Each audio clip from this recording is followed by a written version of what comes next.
Hey guys, thanks for tuning back in. I want to thank you for your patience. Putting together this video was really difficult. I think the subject matter in what we're going to talk about today is super important, but for myself as a Black woman, it was very difficult to talk about. So again, thank you for your patience. It took me a little bit longer than I expected to put it together, but let's jump right in. So today I want to talk to you about intersectionality. Intersectionality is a word that gets used a lot, but it's not clear whether most people really understand the theory and praxis behind it. So in this video, I'm going to define intersectionality, tell you a little bit about the woman who coined the term, Kimberle Crenshaw, and talk about where it fits into this discussion of police violence against Black women. So let's start with the definition.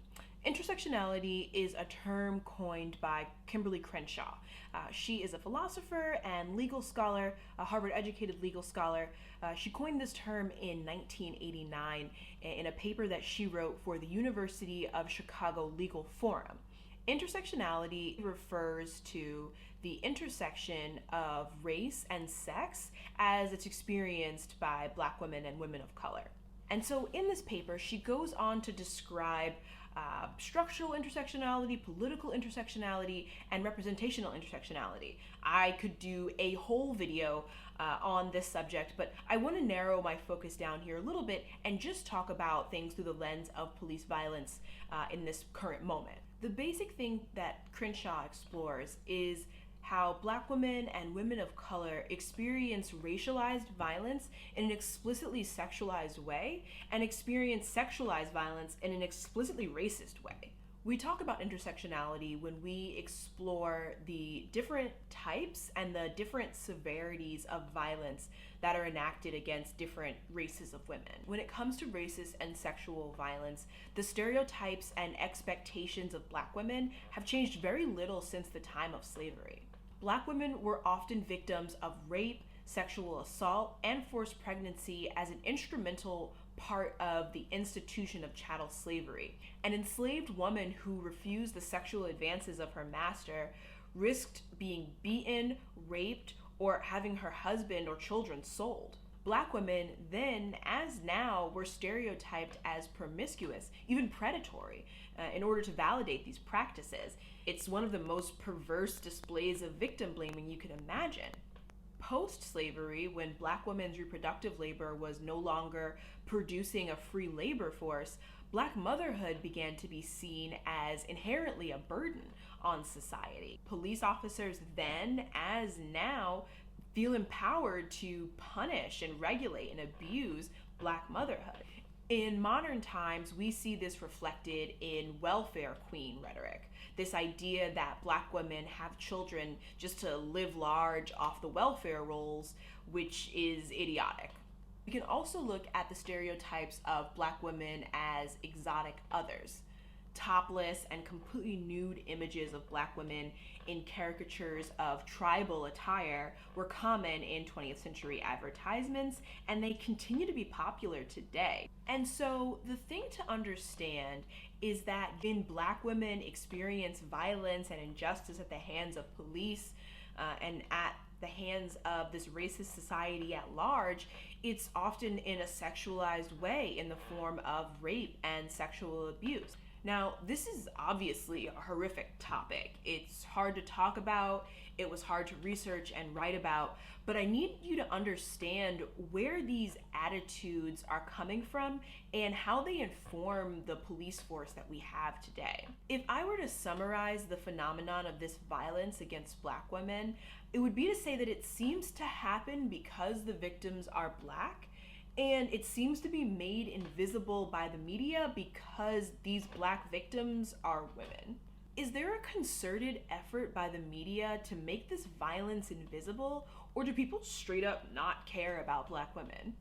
Campaigns like #Say Her Name have researched and reported widely on the subject. At the end of the day, cases of police violence against Black women do not attract the kind of media attention and public outcry that similar cases of police violence against Black men tend to attract. In fact, nobody keeps national statistics or data on the number of Black women who are killed in police custody every year in this country. But we do know that Black women are killed and violated by police with alarming regularity. Say Her Name has compiled the names and stories of many women who have experienced this violence. From their stories and the data that we do have available, we can infer that this is just the tip of the iceberg. In these stories, just as with Black men, police report perceiving unarmed Black women as armed. They seem to believe that our bodies are not susceptible to pain or shame when they beat us in the street.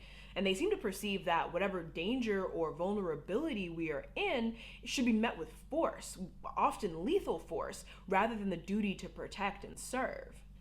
Corinne Gaines' story starts with an unpaid traffic ticket that led to an arrest warrant that led to an 8-hour siege on her home. They claimed she was a danger to her children who were inside the home with her, and the Baltimore County SWAT Department shot Corinne in the back as she was preparing food for her son.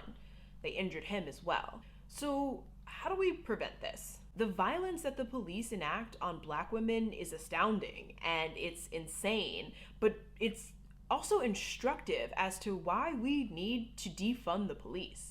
Police self-report attitudes of indifference and aggression toward Black women. The conclusion that the African American Policy Forum comes to is that the way to protect Black women is to reduce the unchecked power that police have in their day-to-day lives. Maybe the police don't need to be serving arrest warrants for traffic stops.